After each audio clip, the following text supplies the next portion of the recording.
Morning campers, welcome back to my channel. Today is Tuesday the 24th of February.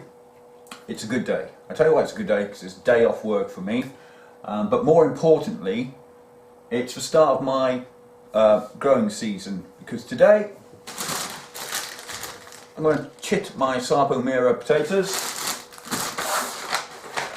plant some broad beans into a couple of pots, bag of onions. I'm going to get those started off in some cells. So let the fun and games begin. Now this year I've gone for Sarpo Mira spuds. Every year I like to try and grow a different potato to see which potato produces the best results. Last year I grew Charlottes and Kestrels. Like I've said on previous videos, the Kestrels were thumbs up, Charlottes not so good for me, I'm afraid. Anyhow, let's get this season off to a flyer. Right, chitting your spuds. There's always the debate as to whether you should actually do it or not. I mean, professional potato growers, they don't chit their spuds at all, because you're not going to plant. If you've got to plant 10,000 potatoes, you're not going to chit them beforehand. You're just going to throw them into the ground if you're a professional potato farmer and just let nature take its course. Either that, or they'd have to have a bloody big windowsill to chit 10,000 potatoes. Anyhow, so there you go. This is my Sarpo Mira. You want to look for the rose end, two ends. The rose end here is the end that has chits already kind of appearing. You can just about see them there. They're just starting to shoot. I'm using this kind of, hold on, let me put it there. I'm using this tray here that I got from a garden centre, and you just want to stand each potato rose end up, so the chits are facing towards the light. Just place them in the tray as you go along. I mean, most people use egg boxes. Just use whatever you want, really. Whatever stands your potato up face first, so to speak. Anyhow, I'll just get on with this for a while.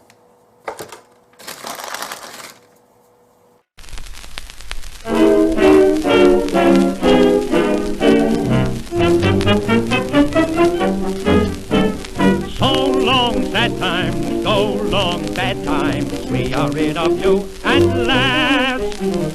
Howdy gay time, howdy great time, you are now a thing of the past. Happy days are here again, the skies above us clear again. Let us sing a song of cheer again. Happy days are here again. All together, shout it now, there's no one here can doubt it now. Let us tell the world about it now. Happy days are here again. No care. Right, that's that done. As you can see, some of them have already got fairly established chits on them. It's probably a bit too early to be chitting them, but as they're a main crop as well, you don't really need to chit main crops. But I was just watching everybody on YouTube, everybody's starting to do stuff, so I kind of felt pressurized to get my season going. So that's why I've got these bad boys out today, and yeah, I'll just let them do their thing. So they're stored on my this kitchen worktop here. There's a window there that you can't see, but you can obviously see the light. It's got to be fairly light and frost free, which this kitchen is, so it'll be fine. So I'll just let those do their thing for the next couple of weeks. I'll be looking to plant them sort of like mid-March, but ideally the end of March, start of April. But the way these are going, I think it'll probably be mid-March now. Alright, the potatoes are done. Let's have a go at the beans.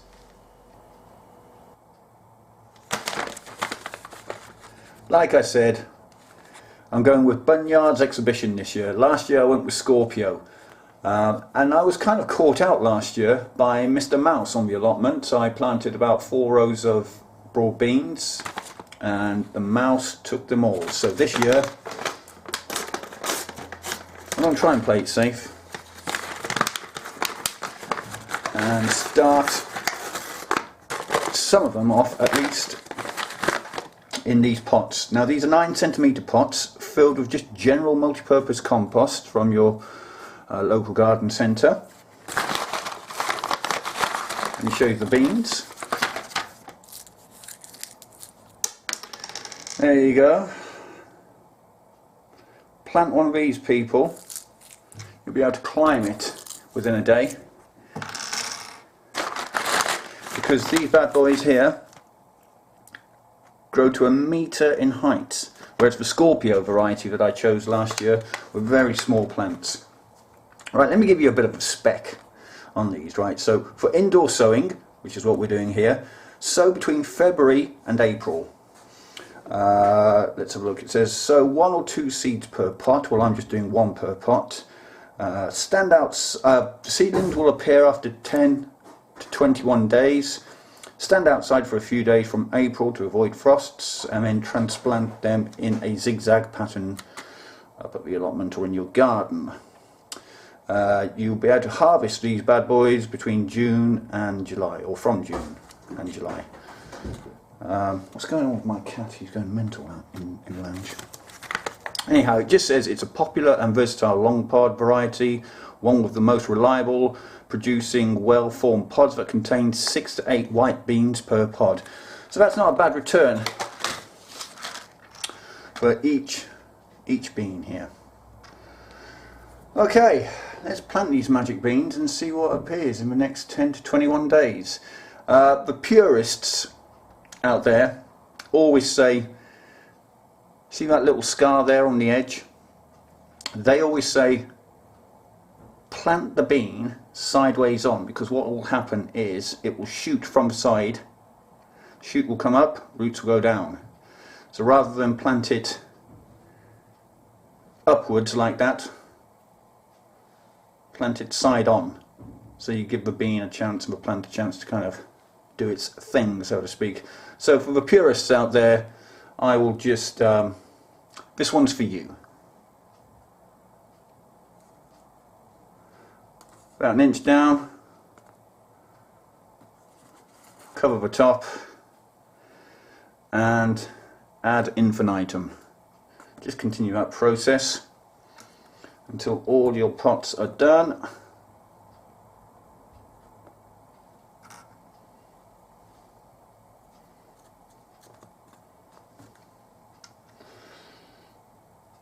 And we are sowing broad beans, people.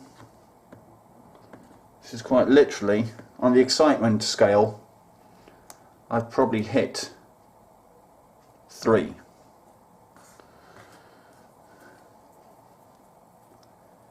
Because potatoes, broad beans and onions all in one day, it's like winning the lottery for me. Yep, I am easily pleased.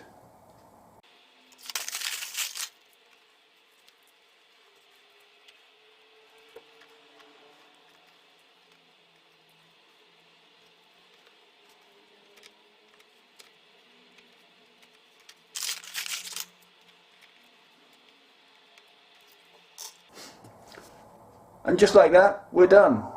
Beans are up and running, so to speak.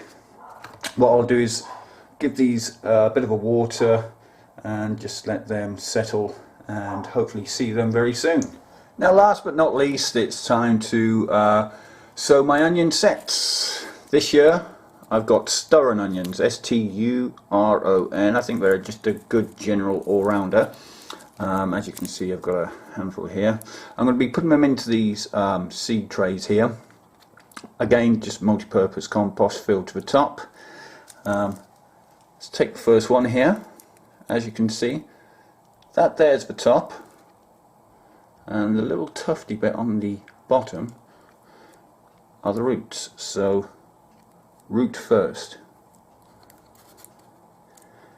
Now I don't normally do it this way. In previous years, all I've done is just sown them directly into the ground. If you check out last year's video of me doing it, it's as simple as this, but up at the allotment. But I just thought I'd try a different way this year. See if it produces any better results, although my onions were pretty darn good last year. So it's as simple as that. That's the bum, that's the head. In you go. Cover him up to his chest, so to speak. And away we go.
Okay, so that's my onion set sorted for this year.